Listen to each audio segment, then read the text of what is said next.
우리에게 주시는 하나님 말씀은 신약성경 갈라디아서 6장 1절에서 2절입니다.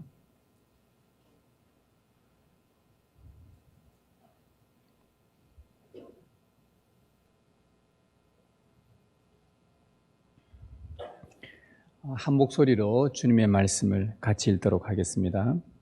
형제들아, 사람이 만일 무슨 범죄한 일이 드러나거든 신령한 너희는 온유한 심령으로 그러한 자를 바로잡고 너 자신을 살펴보아 너도 시험을 받을까 두려워하라. 너희가 짐을 서로 지라. 그리하여 그리스도의 법을 성취하라. 아멘. 주님의 은혜를 감사합니다. 이제 우리가 주님의 말씀을 듣는 시간입니다. 주 성령께서 이 시간 우리 마음에 성령의 빛을 비추셔서 들리는 말씀이 하나님의 말씀으로 받을 수 있도록, 이 말씀이 깨달아질 수 있도록, 우리의 삶에 잊혀지지 않는 마음에 새기는 진리의 말씀이 되도록 주 성령께서 이 시간 우리 모두에게 역사하여 주옵소서. 이제 우리가 주님의 말씀을 듣겠나이다. 주님, 우리에게 말씀을 들려 주옵소서. 우리 주 예수 그리스도의 이름으로 기도드리옵나이다. 아멘. 매주 성도의 교제 시리즈를 설교 준비하면서 더욱더 확신하게 되는 것은 성도의 교제는 서로 사랑하는 것이다 라는 결론을 맺게 됩니다. 너희가 서로 사랑하며 모든 사람이 너희가 내 제자인 줄 알리라는 예수님의 말씀에서도 주님의 제자의 정체성은 서로 사랑하는 것이다 라고 말씀을 해 주셨습니다. 따라서 그리스도인은 서로를 사랑함으로 주님의 제자임을 드러내는 것이고, 우리 그리스도인은 서로 사랑함으로 하나님의 자녀임을 증거하는 자들입니다. 그래서 기독교가 무엇입니까? 라고 누가 물어보면 여러분들이 대답할 때에 얼마나 복잡합니까? 기독교가 무엇입니까? 라고 단번에 대답하기 참 어려운 질문인데, 그럴 때에 가장 좋은 대답은 기독교는 사랑입니다. 기독교 자체가 사랑입니다. 이것이 성경 전체 이야기고 하나님의 사랑으로 가득 차 있는 요약 정리될 수 있는 것입니다. 갈라디아서가 기록된 1세기 당시 때에 초대교회가 외적으로는 로마 황제로부터 많은 박해와 핍박들이 있었습니다. 또 내적으로는 거짓 교사들의 왜곡된 교리로 아주 위험 가운데 많이 빠졌었습니다. 그럴 때마다 이들이 믿음으로 교회가 잘 이겨낼 수 있었지요. 그 이겨낼 수 있었던 힘, 그 원동력은 어디서 나왔냐 하면은 서로를 사랑하는 성도의 공동체에서부터 나왔다는 것입니다. 서로 사랑하라는 예수님의 가르침이 바로 그들의 신앙의 목표요, 매일매일 살아가는 일상에서의 삶의 목표였기 때문이었습니다. 그 사랑을 순종하며 성도의 교회를 계속 세워갔었습니다. 따라서 그리스도 안에서 성령으로 서로 사랑하는 것은 그것이 곧 교회요, 그것이 곧 성도의 교제라는 것입니다. 미국의 그레이스 커뮤니티 교회라는 곳에서 심호하고 계시는 브래드 비거니 목사님이 계시는데, 그분이 사실 썼던 글을 하나 인용을 해드리겠습니다. 오늘날 성도들에게 가장 필요한 것은 서로 사랑하는 방법을 배우는 것입니다 라고 이렇게 글을 써놓았습니다. 그 목사님의 말씀은 어떻게 사랑해야 하는지 그 방법이 교회에 필요하다라는 말씀입니다. 우리가 서로 사랑하라는 명령은 받았습니다. 너무나 잘 알고 있습니다. 서로 사랑하라, 하나님을 사랑하라, 마음과 뜻과 힘을 다해 하나님을 사랑하고 내 이웃을 내 몸같이 사랑하라, 사랑하라는 명령은 받았는데 구체적으로 어떻게 하는 것이 사랑하는 것인지에 대해서 우리가 교회가 배워야 할 필요가 있다라는 그 목사님의 말씀 아주 일리가 있습니다. 그래서 우리는 지금 성도의 교제 통해서 서로 사랑한다는 것이 무엇인지를 배우고 있습니다.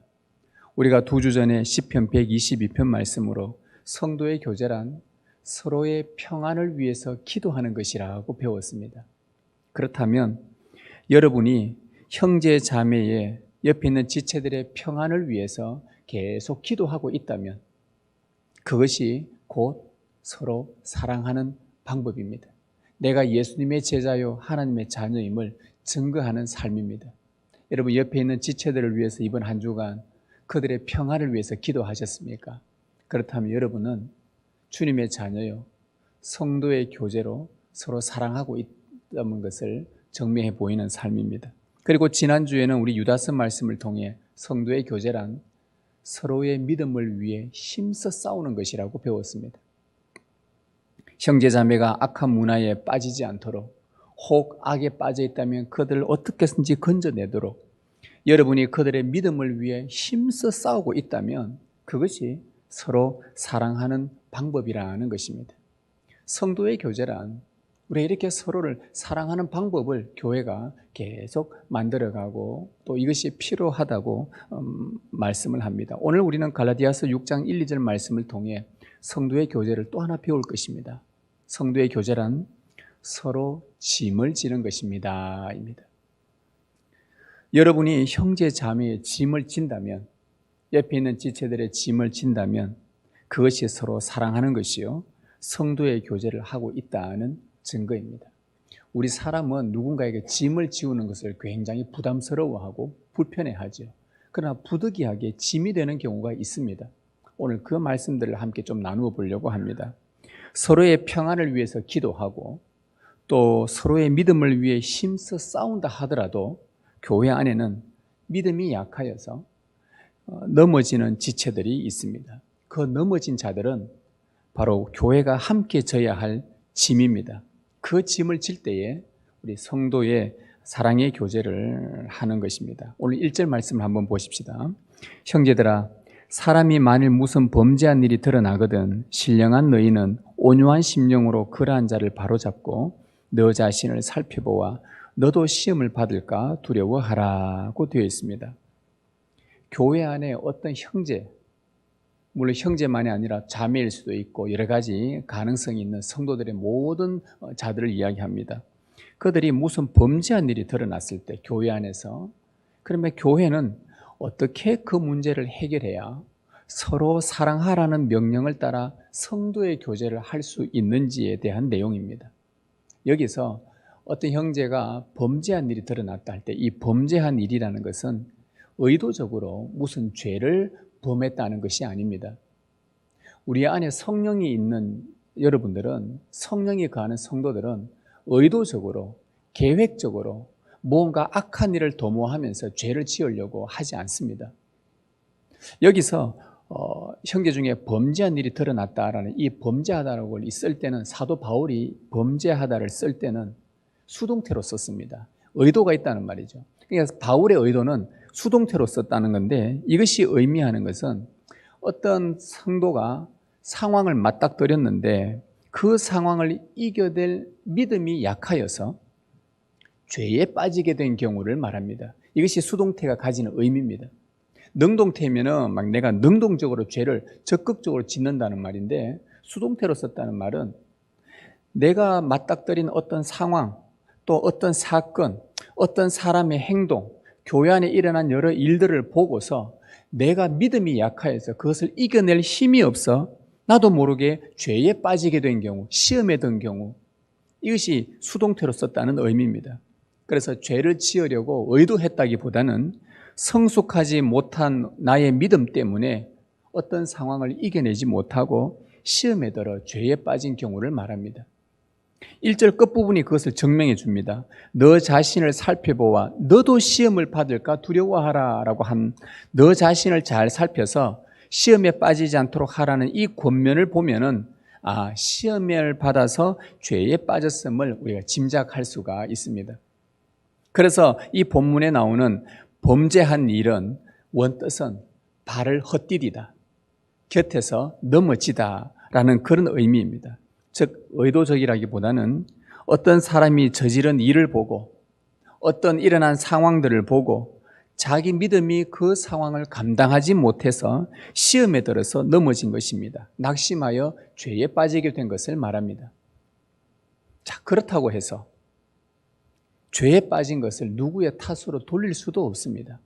죄에 빠진 사람은 본인입니다. 죄에 빠졌으니까 그걸 누구 탓이라고 돌리기도 참 어렵습니다. 물론 원인 제공자 있겠지만 그러나 원인 제공자가 있다고 해서 다 죄 짓는 건 아니거든요. 자신의 연약함으로 시험을 받은 것이고 그로 인해 찾아온 이 낙심들도 결국은 그 자체가 죄요 허물이 되는 것입니다. 마귀는 항상 이런 식으로 성도들을 미혹합니다. 마귀의 전략 중에 하나가 이런 방법을 통해 시험받게 해서 약해지게 해서 낙담하게 만들어서 교회를 떠나게 하기도 하고 믿음에서 주춤하기도 하고 이것이 마귀가 성도들을 미혹하는 하나의 방법입니다. 미혹이 왔을 때 앞에서 말한 것처럼 죄를 짓는 사람도 있고 죄를 짓지 않는 사람도 있습니다. 그것은 그 성도의 몫입니다. 오늘 1절에 보면 만일이라고 되어 있지요. 만일 무슨 범죄한 일이 드러나거든. 이 만일이라고 했습니다. 이 말은 미혹 앞에서 혹 죄를 지으면은 그러나 죄를 짓지 않는 사람도 있다는 이 경우를 다 포함하는 것입니다. 자, 이런 맥락에서 미혹을 받아서 시험에 들어서 낙심하여 신앙생활을 주춤한다든지 성도와의 교제를 좀 불편해서 멀리 한다든지 예배 생활이나 경건 생활을 하지 않는다든지 이 하는 것은 믿음이 연약하다는 증거입니다. 믿음이 연약하면 죄에 빠질 가능성이 아주 높습니다. 그래서 믿음이 연약한 것은 누구의 탓도 누구의 잘못도 아닙니다. 어떤 사람의 행동을 보고 시험들어 신앙생활 잘하고 있지 않다면 그 죄와 허물은 그 사람의 것입니다. 그런데 이런 죄와 허물을 오늘 본문에서는 짐이라고 표현을 했습니다. 짐. 2절에 보면 너희가 짐을 서로 지라. 자, 그 연약해서 죄에 빠진 그 사람의 허물이요, 그 사람의 죄인데 오늘 2절에서는 너희가 바로 그 짐을 서로 지기를 바란다. 서로 지라고 이렇게 바울이 표현을 했습니다. 형제가 범한 죄와 허물을 지체들이 서로 져야 할 짐으로 바울이 표현을 했어요. 바울이 짐이라고 썼습니다. 내 짐도 아닌데 다른 사람의 짐을 지라고 했습니다. 그런데 내 짐도 아닌데 다른 사람의 짐이 내가 저 짐이다. 성도라면 말이죠. 이게 맞는 말입니다. 교회 안에 믿음이 연약한 분들을 저는 많이 봅니다. 그리고 시험에 든 분들도 봅니다. 그래서 신앙생활이 밋밋하게 그렇게 하시는 분들도 제가 봅니다. 다 이유가 있더라고요. 마음의 상처도 받았고 힘도 들고 시험 들었고 낙심되기도 하고 어떠한 이유든지 간에 그런데 그렇게 낙심되어서 죄에 빠져 있는 그 형제 자매는요 저에게는 뭐가 되냐면 마음의 짐이 됩니다. 여러분 그렇지 않습니까? 내 자녀가 믿음 생활 잘 하지 않으면 우리 부모에게 짐이 되지 않습니까?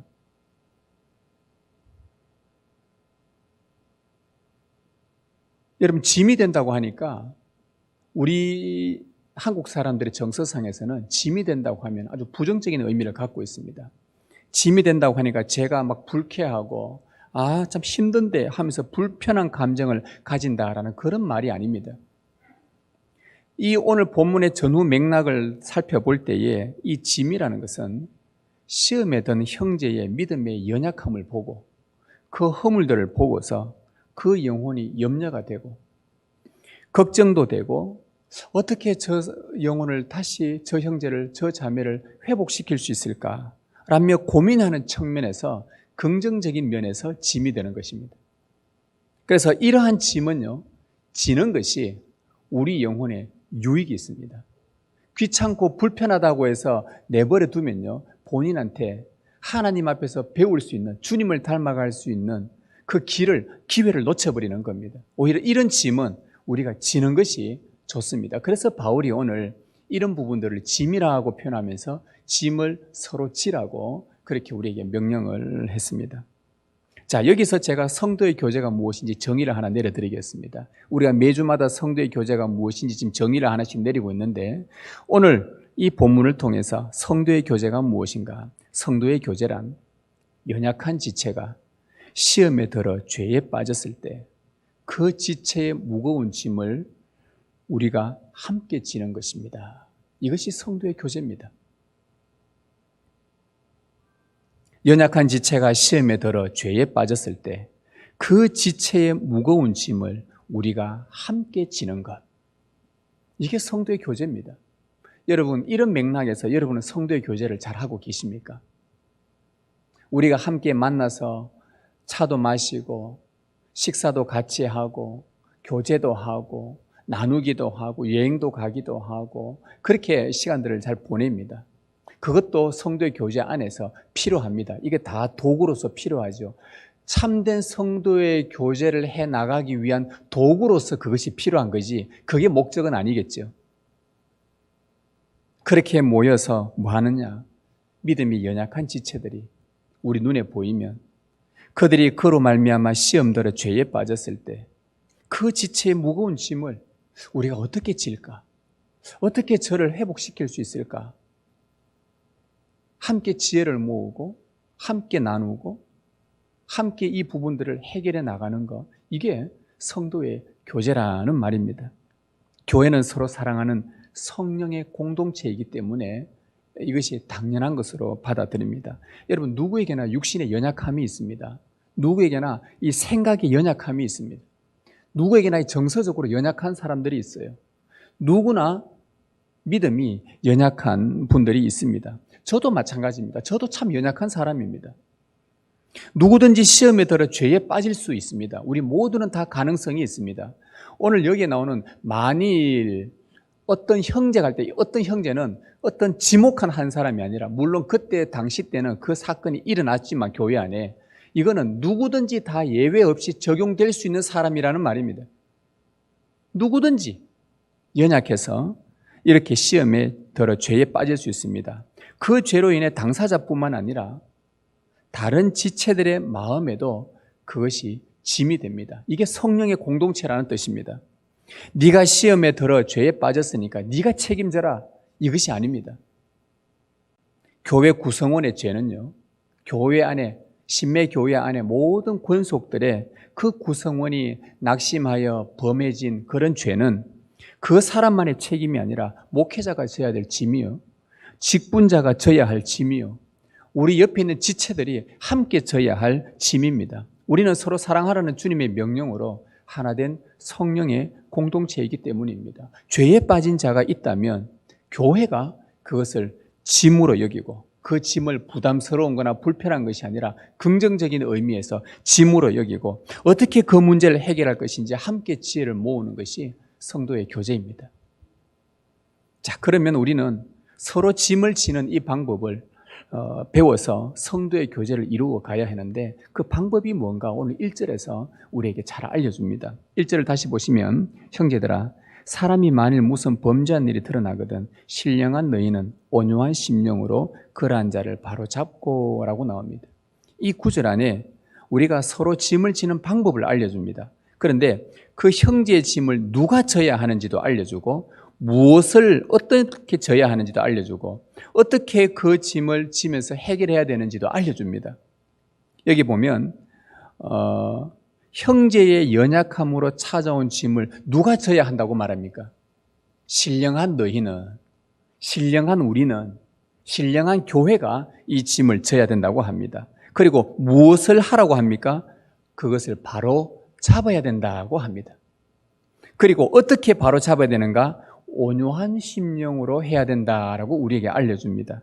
이것이 오늘 본문이 말해주는 성도의 교제하는, 성도를 사랑하는 방법입니다. 오늘 이 방법을 함께 배워보기를 원합니다. 하나씩 보십시다. 연약한 형제의 짐을 누가 질 수 있을까? 누가 진다고 했습니까? 신령한 너희들이 져야 한다라고 나옵니다. 여러분 신령하십니까? 신령한 자만이 질 수 있다고 합니다. 신령하다는 말은 다시 말하면 영적이다. 즉 성령에 속해 있다는 뜻입니다. 여러분 성령에 속한 자들이 누가 성령에 속할 수 있습니까? 주 예수 그리스도를 믿는 자, 예수 그리스도를 머리로 삼고 주로 섬기는 자들, 이들은 성령에 속한 자들입니다. 성령을 예수를 믿음으로 성령이 우리 안에 들어오시고 그리스도 안에서 성령으로 연합되었기 때문에 우리는 성령에 속해 있다, 성령 공동체다라고 말하기도 합니다. 그래서 성령 안에서 서로 연합된 성령께 속해 있는 우리들은 성도들을 어떻게 보느냐? 하나의 몸으로 바라봅니다. 한 몸으로 그렇게 여깁니다.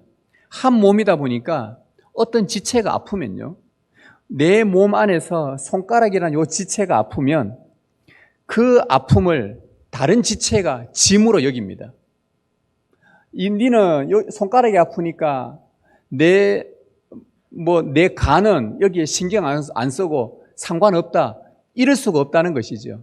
내 지체 중에 아프면은 다른 지체가 그것을 나의 짐으로 같이 여겨버립니다. 이게 몸의 원리죠. 저희 딸아이가 뇌신경에 손상을 입고 태어났었는데, 그때 소아신경 담당 전문의가 저희들에게 말해준 말이 있었습니다. 그게 뭐냐니까, 한번 손상된 신경은 돌아오지 않습니다. 그 말이 얼마나 절망이 된 줄 아십니까? 그분들이 극단적인 예로 이 왼쪽 뇌신경 4분의 1이 죽어서 태어났으니까 오른쪽 팔이나 다리 쪽에 한 4세, 5세 되면 아마 마비가 올 것입니다. 지적으로 장애가 올 것입니다. 여러 가지 운동신경이 좀 좋지 않을 것입니다. 그래서 좀 장애가 될 것입니다. 한번 손상된 신경은 돌아오지 않는데요. 근데 그 다음 말이 우리에게 위로가 되었습니다. 뭐라고 했냐 하면은, 그러나 다른 신경이 그 역할을 대신해 줄 수도 있습니다. 이 말을 하는 거예요. 이게 의학적으로 몸에서 그렇게 반응을 보인답니다. 한쪽 신경이 죽었으면 다른 신경이 이 신경의 죽은 신경을 자기 짐으로 여겨서 그 역할을 하는 신경이 나온다는 거예요. 이것이 몸의 자연스러운 반응입니다. 이처럼 성령에 속한 자는 어떤 지체가 아프면 성령에 속한 그 지체의 아픔을 자기 짐으로 여깁니다. 이게 자연스러운 반응입니다. 시험에 들어서 죄에 빠진 우리 신매교회에 형제 자매가 있다면 그들의 죄와 허물은 자연스럽게 저의 짐입니다. 저에게 짐으로 다가옵니다. 여러분의 짐으로도 아마 다가올 것입니다. 그것이 바울이 말한 신령한 너희라는 뜻입니다. 이게 성령에 속해 있다라는 의미입니다. 여러분은 성령께 속해 있습니까? 성령에 하나 되게 하신 줄로 서로 엮여져 있습니까? 주 예수 그리스도를 머리로 하여서 함께 한 몸 되어 있습니까? 그렇다면 지체들 중에 작은 시험에 낙심한 자들의 연약함을 여러분의 짐으로 받게 될 것입니다. 그 짐을 기꺼이 지려고 할 것입니다. 이런 마음과 행동이 있다면 여러분은 신령한 자인 것입니다. 성령에 속한 자들입니다. 믿음이 연약한 지체들이 여러분의 눈 안에 밟힐 수 있도록 여러분들 그런 사람들을 찾기를 바랍니다. 여기 예배 와서 그냥 돌아가시고 혼자만 있다 보면요, 그런 사람들이 눈에 들어오지를 않습니다. 밟히지가 않아요. 교제를 해보고 이 안에서 모임도 해보고 그러다 보면 참 믿음이 연약하구나. 저분들의 짐을 나도 함께 내가 어떻게 하면 도와서 질 수 있을까? 그럴 때 우리의 믿음이 자랍니다. 교회가 세워져 갑니다. 이게 성도의 교제입니다. 그리고 연약함으로 말미암아 생긴 그 지체들의 짐을 보여주시도록 우리가 기도해야 됩니다. 하나님, 나에도 연약함이 있지만 저 연약함을 볼 수 있는 눈을 열어달라고. 성령님은 여러분이 감당할 수 있는 영적 수준만큼만 지체의 짐을 허락하십니다. 장로님들이 여러분들을 살필 때에 보는 눈이 다르고요, 권사님들이 여러분 보는 눈이 다르고, 집사님들이 보는 눈이 다 다릅니다. 영적 성숙도에 따라서 보는 눈들과 시야들과 그 짐을 바라보는 무게감이 다릅니다. 영적 수준만큼 하나님께서 허락을 하십니다. 그리고 우리가 연약한 자들이 보이면은 여러분, 신령한 여러분들은 그들과 어떻게 해서든 기회를 찾아서라도 만들어보고 만날 수 있고 교제할 수 있기를 바라고, 그래서 그들의 짐을 나누며 함께 질 수 있는 믿음도 용기도 달라고 우리가 하나님께 간구를 해야 합니다. 그러다 보면요, 어떤 일을 제가 한번 경험한 적이 있냐면, 제가 목사다 보니까 어떤 연약한 자들의 짐을 져주면서 교제하면서 기도하면서 제가 그 사람의 짐을 지인다고 생각했는데, 나중에 보니까 그 사람도 저의 연약한 짐을 같이 지고 있더라는 겁니다. 이게 참 신기한 성도의 교제입니다. 그래서 우리는 신앙이 우리 겉으로 볼 때는 저분이 신앙 좀 더 좋다, 이분이 신앙이 조금 약하다, 우리가 어느 정도 대충 보면 그렇게 판단하지만, 그러나 우리 성령님은 참 놀랍습니다. 그런 가운데서 신앙이 좀 있다 싶은 사람들을 교만하지 않게 만들고, 신앙이 조금 연약한 사람들을 서로 교제한다고 해서 위축감 들지 않게 하고, 성령님은 정말 우리 안에서 놀랍게 역사하셔서 보니까 저의 짐도 그분이 대신 져주시는, 저의 연약함도 이야기하고 같이 서로 기도해주고, 보니까 제가 그 사람의 짐을 져주는 줄 알았는데 그 사람도 저의 짐을 같이 지고 가더라는 것입니다. 그럴 때에 서로에게 얼마나 유익이 있고 기쁨이 있고 즐거움이 있는지 모릅니다. 이것이 성도의 교제입니다. 저는 이 기쁨이 여러분 가운데 있기를 진심으로 소망합니다. 다음으로 이 형제의 짐을 진다는 것이 무엇인지 우리에게 알려줍니다. 자, 신령한 너희는 어떻게 해야 되는가? 바로 신령한 우리는 형제의 짐을 지는데, 그 짐을 진다는 것이 뭐냐 하면은, 신령한 너희는 그러한 자를 바로잡고, 즉 바로잡는 일이 바로 성도의 교제, 신령한 우리가 서로 사랑하는 방법입니다. 바로잡는 일입니다. 여러분, 뭔가 우리가 느낌이 이상하지 않습니까? 바로잡는다라고 할 때는 뭔가 내가 좀 작정을 하고, 내가 오늘 결판 낼 거다, 오늘 집에 가서 우리 큰애 저게 내가 지금 내가 얼마나 기다렸는데 내가 오늘은 내가 한번 확실하게 바로 한번 잡을 거다, 그런 느낌 들지 않습니까? 바로 잡는다라고 할 때. 그럼 절대 오해하시면 안 됩니다. 그런 뜻이 아닙니다. 그래서 우리 많은 부모님들이 착각을 많이 하셔요. 내가 뭘 해서 애들 한번 바로 잡아보겠다, 더 삐뚤어진 경우가 많이 생기죠. 바로 잡는다는 이 의미가 뭔가? 여기서 바로 잡고라는 말은 골절되거나 탈구된 뼈를 다시 맞춘다는 뜻입니다. 여러분, 어긋난 뼈를 제자리로 되돌려 놓는 것이 여기서 바로 잡는다는 말이에요. 뼈가 어긋났는데 병원에 가니까 의사 선생님이 이런 것들은 이런 데만 망치로 세게 때리고 막 집 마음대로 이렇게 맞추지 않지 않습니까? 아픕니까? 이렇게 아파요. 어떻게든지 안 아프게 해주려고 애를 쓰지 않습니까? 그죠? 바로 잡는다는 것은 신앙의 용어로는 회복시킨다라는 의미입니다. 회복시킨다, 바로 잡는다, 제자리로 돌려놓는다. 만일 어긋난 뼈를 방치를 하게 되면 체형이 한쪽으로 자꾸 휘어져서 나중에는 아주 이상한 형태로 바뀝니다. 그렇지요? 보기에 좋지가 않습니다. 시험을 당해서 낙심한 자들은 그가 예수님께 붙어 있기는 하지만 신앙의 생동감이 없고 무기력하게 나타납니다. 그런 자를 방치해 두면요, 점점 변형되어서 보기가 안 좋아집니다. 점점 변형됩니다.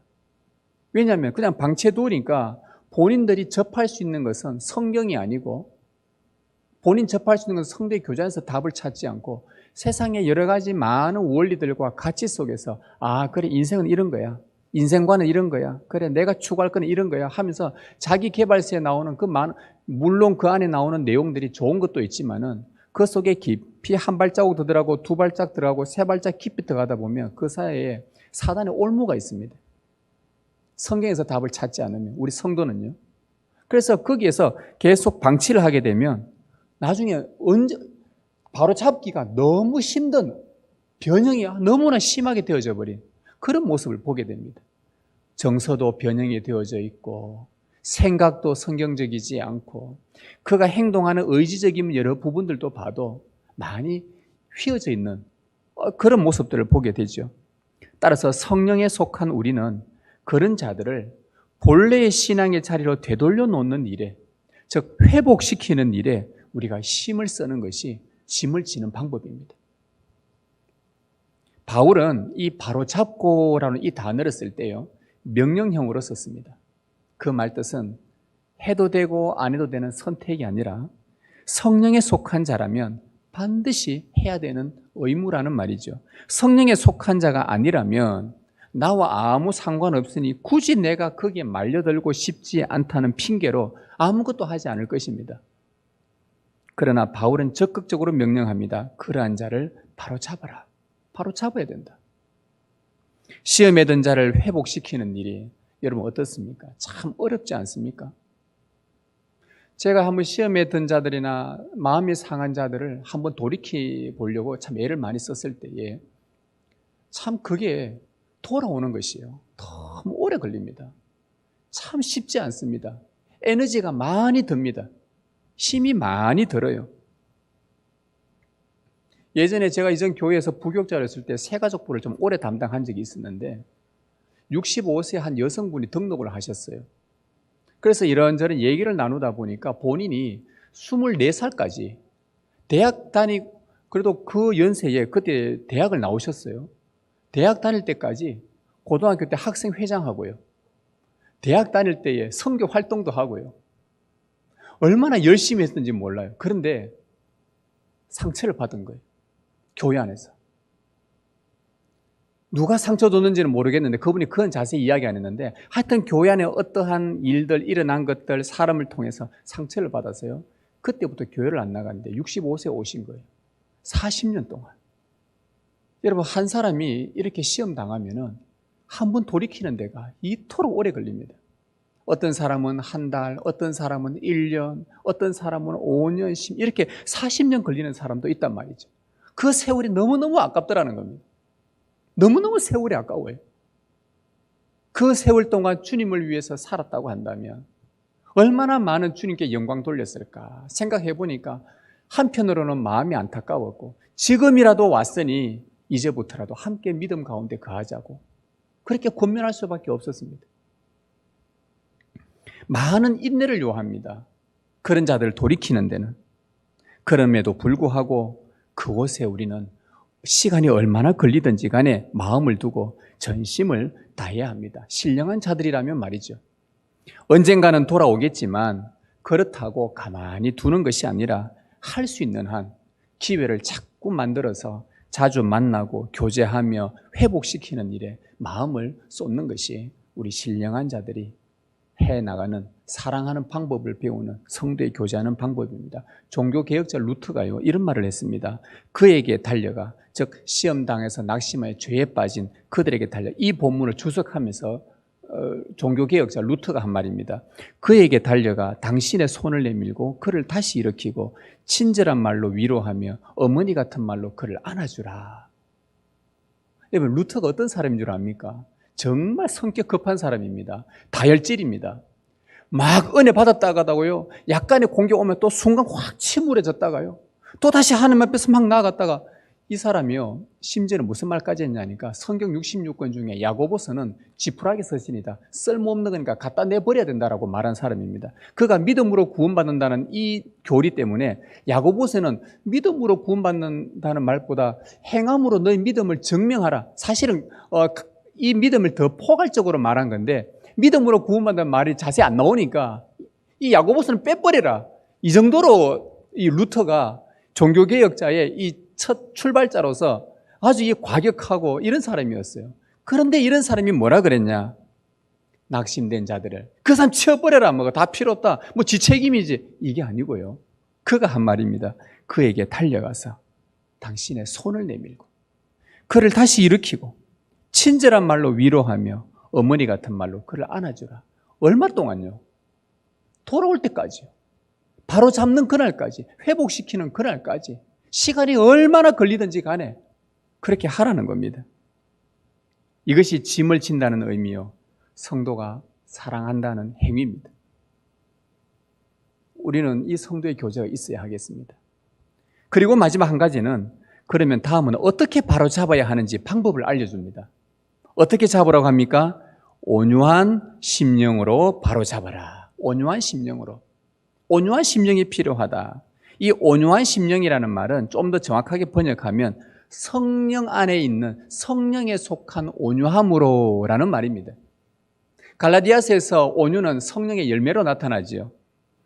많은 부모님들이 온유한 심령으로 자녀 양육을 하지 못해서 어려움을 겪기도 합니다. 제가 여러분 이렇게 한번 만나보기도 하고 얘기 나눠보면 참 지혜가 부족했다. 온유함으로 나아가지 못했구나. 어쨌든지 이 아이들은 뭐 어쨌든지 한번 확실하게 바로 잡기 위해서는 참 좋은 방법들을 잘 써야 되는데 대부분 우리 그리스도인의 부모들은 성경에서 원리를 찾지 않고 자꾸 이게 다른 데서 어디 그런데 요즘은요, 일반의 그 믿지 않는 사람들에 나오는 책에서도 성경의 원리들을 많이 가지고 가서 이렇게 많이 책을 씁니다. 특히 대부분의 미국의 심리학자들은요, 그리고 한국에 있는 여러 심리학자들은 대부분 미국에 있는 심리학자나 유럽에 있는 심리학자들의 책들을 많이 활용해서 글을 쓰는데, 그 대부분의 유럽과 이 서양 쪽에 있는 심리학자들이 그들은 기독교인이 아니라 하더라도 그들의 나라 자체가 기독교적인 사고 속에 살다 보니까 성경에서 그 원리를 굉장히 많이 찾아냅니다. 지금 우리나라에 그 강사로서 활동하는 정말 참 김창욱 씨 혹시 여러분 아십니까? 그분 크리스찬이거든요. 그분의 말하는 모든 내용 80%가 성경 이야기입니다. 성경의 원리를 가지고 와서 그 속에서 그들의 일상 현대인들의 언어로 풀어준 것뿐입니다. 거기서 제가 어제 방송 하나 봤는데 그분이 하는 말이, 남편들에게 하는 말이 그거예요. 한 예로서 들 이야기입니다. 남편들이요, 여자들은요 깨지기 쉬운 그릇과 같습니다. 이러면서 막 강의를 하면서 막 사람 웃기는 거예요. 이게요 녹그릇이 아니고요, 집어 던지도 깨지지 않는 녹그릇이 아니고요, 깨지기 쉬운 그릇입니다. 이런, 그 어디에 나오는 말씀입니까? 베드로서에 나오는 말씀이죠. 그러면서 남편들에게 아내들을 어떻게 대해야 되는지 이야기하는 그런 강의였단 말이죠. 바로 똑같은 겁니다. 여러분이 성경 안에 나오는 우리가 어떤 누군가를 바로 잡는다라고 할 때는 오늘 성경이 우리에게 알려주는 방법은 온유한 심령입니다. 부모들이요 의외로 온유한 심령으로 이 자녀들에게 양육하지 못하는 경우가 있습니다. 오죽하면 사도 바울이요 성경에서 내 자녀들을 노엽게 하지 말라라고 오죽하면 그랬겠습니까? 1세기 당시 때 교회 안에 성도들 중에 자녀들을 노엽게 하고 화나게 하고 경록게 하는 부모들이 꽤나 많았던 것입니다. 생각해 보니까 여러분들 한번 생각해 보시죠. 나는 우리 아이들한테 그렇게 화나게 하고 노엽게 하고 성질 막 내게 하고 그렇게 하지 않는 것 같은데 라고 생각할지도 모르겠습니다. 여하튼 바울은 말합니다. 부모들에게 자녀들에게 노엽게 하지 말라라고 권면할 정도입니다. 성령의 온유함으로 대하지 않으면요 상대가 노여워하게 되고, 상대방이 우리를 어떻게 보냐 하면은 우리를 교만하게 쳐다봅니다. 온유한 심령으로 나아가지 않으면 저 사람이 교만하게 보이고 우리를 판단하는 자로 내비치게 됩니다. 여러분, 온유라는 게 뭡니까? 우리가 하나님 앞에 내 자신의 무지함과 무능력을 인정하고 전적으로 하나님께 맡기는 겸손한 마음가짐입니다. 성령께 속한 우리는 시험에 들어서 죄 가운데 빠진 자들을 돌이키려고 할 때에 온유한 심령이라는 이 지혜가 요구됩니다. 교만하게 가르치는 그 자리에서는 아무리 돌이키려고 해도요 바로 잡을 수가 없습니다. 바로 잡히지 않습니다. 내 안에도 영이 있고 그 사람 안에도 영이 있어요. 내가 온유한 심령으로 성령에 속한 온유함으로 나아가지 않는 건 그 사람도 알아요.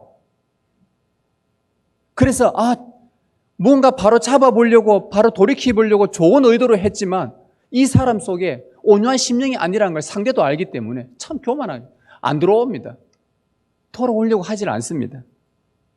예수님 말씀하셨습니다. 나는 마음이 온유하고 겸손하니 내게 배우라. 여러분, 예수님께서 여러분을 어떻게 다루셨습니까? 죄와 허물 많은, 수시로 죄에 빠지는, 수시로 시험 드는, 수시로 상처받는 연약한 우리들을 주님은 우리를 어떻게 대해 주셨냐 이 말입니다. 온유함으로 대해 주셨습니다. 오랫동안 기다려 주셨습니다. 주님께서 우리에게 이렇게 하셨다면 우리도 그분을 따라서 성령의 온유함으로 죄에 빠진 형제 자매들을 회복시키도록 해야 할 것입니다. 온유한 심령으로 교제하지 않으면 시험에 든 자가 더 큰 상처를 입을 수 있고요, 오랫동안 심지어는 돌아오지 않는 경우도 생깁니다. 이것이 성도의 교제입니다. 성령에 속한 여러분들이요, 여러분 안에 연약한 지체의 죄와 허물을 보았다면 성령의 온유함으로 그러한 자를 바로 회복시키는 일에 여러분이 정말 요긴하게 잘 사용되기를 바랍니다. 그럴 때 여러분 안에 주의 성령께서 주시는 성도의 교제의 정말 아름다운 복들을 여러분들이 마음껏 누리게 될 것입니다. 여러분, 성도의 교제란 짐을 서로 지는 것입니다. 이것이 오늘 말씀이 가르쳐주는 성도를 사랑하는 방법입니다. 바울은 성도인 우리가 짐을 서로 지면 그리스도의 법을 성취한다고 말합니다. 우리가 서로 짐을 질 때 그리스도의 법이 성취가 됩니다. 그리스도께서는 하나님의 법을 성취하시기 위해 이 땅에 오셨습니다. 그리고는 이 율법은 주님이 이 땅에 오셔서 하나님의 율법을 온전히 성취하셨는데, 그러면서 이 율법은 내 이웃 사랑하기를 내 몸같이 사랑하라 하신 한 말씀에서 다 이루어졌느니라. 즉 예수님께서 내 이웃을 사랑함으로 이 율법의 말씀을 온전히 이루셨습니다. 예수님의 이웃이 누구였습니까? 저와 여러분이지 않습니까? 예수님은 허물과 죄가 많은 우리를 사랑하시기 위해 자신의 몸을 십자가에 내어주셨습니다. 그분은 못 박히시기 전날 밤에 제자들에게도 마지막 당부하면서, 얘들아, 내가 너에게 새로운 계명을 주는데 너희가 서로 사랑해야 된다. 내가 너희를 사랑한 것 같이 너희도 서로 사랑해라. 우리는 하나님의 법을 사실은 성취할 수 없습니다. 우리는 하나님의 법을 조금 더 지켜내기가 참 힘든 사람들이죠. 사실 불가능한 자들입니다. 그래서 예수님께서 이미 그 사랑의 율법을 온전히 다 성취해 주셨습니다. 그렇다면 여기서 법을 성취하라는 말은 이제 우리가, 신령한 우리가 율법의 짐을 지는 것이 아니라 사랑 안에서 서로 사랑하는 마음으로 형제의 짐을 나누어 지는 것, 그것이 그리스도의 법, 주님께서 이루신 법을 따라간다 이 말입니다. 그것이 이미 성취하신 그리스도의 법 안에서 살아가는 성도의 교제입니다. 짐을 서로 지는 사랑의 교제를 우리가 힘써 해 나갈 수 있기를 바랍니다. 성도 여러분, 이제 말씀을 정리합니다. 전쟁 중에 부상자가 생기면 다른 전우가 그 부상자를 메고 그의 소총과 군장을 대신 메고 갑니다. 힘들지만, 자기도 힘든 몸이지만, 전쟁 중에 언제 죽을지 모르는 위험 부담이 있지만, 그럼에도 내 전우가 부상을 당했으면 내버려 두지 않습니다. 네가 부상 당했으니까 네가 알아서 해결하라. 이러면요, 더 이상 전우가 아닙니다. 부상자의 짐은 곧 다른 전우의 짐입니다. 한 몸인 부부관계 속에서 남편의 짐은 곧 아내의 것이고 아내의 짐은 곧 남편의 것입니다. 그리스도와 연합된 성도는 누구든지 시험에 들 수 있고 누구든지 연약하여 믿음이 흔들릴 수 있습니다. 누구든지 죄에 빠질 수 있습니다. 그렇다고 그들 스스로 알아서 해결하도록 방치한다면 그 사람을 우는 사자처럼 돌아다니는 마귀에게 던져주는 꼴이 될 것입니다. 죄의 짐은 혼자서 지는 것이 아닙니다. 예수님은 우리의 짐을 대신 지셨습니다. 우리의 죄와 허물인데 마치 자기 것이냐, 그분이 대신 다 지주셨습니다. 하나님은 자기 백성의 모든 환난에도 동참해 주신다고 이사야 선지자가 말했습니다. 예수님은 여러분이 당한 시험에 동참하셨고 여러분이 당한 환난으로 생겨난 모든 영적 질병을 바로잡기 위해 온유한 심령으로 함께 지금도 여러분과 걸어가고 계십니다. 성령에 속한 신령한 여러분들이요, 예수 그리스도와 연합되어 있습니까? 그렇다면 약한 믿음 때문에 형제 자매들이 겪은 그 시험과 그 시험으로 죄에 빠져 낙심 가운데 있는 지체들의 아픔을 당연히 우리의 짐으로 여기십시다. 그 지체가 회복되기까지는 오랜 인내가 요구되겠지만 다시는 시험에 빠지지 않을 성숙한 믿음의 일을 그날까지 형제 자매의 짐을 함께 나누어 지십시다. 그리스도께서 성취하신 사랑의 법 안에서 함께 짐을 지고 걸어가기를 소망합니다. 훨씬 짐이 가벼울 것이고 충분히 감당할 수 있는 성령의 은혜를 우리에게 주실 것입니다. 이것이 서로 사랑하는 성도의 교제입니다. 사랑으로 기꺼이 서로 짐을 지는 이 성도의 교제가 여러분 안에서 많아지기를, 그로 인해 여러분 안에 큰 기쁨과 즐거움이 넘쳐나기를 주님의 이름으로 소망합니다.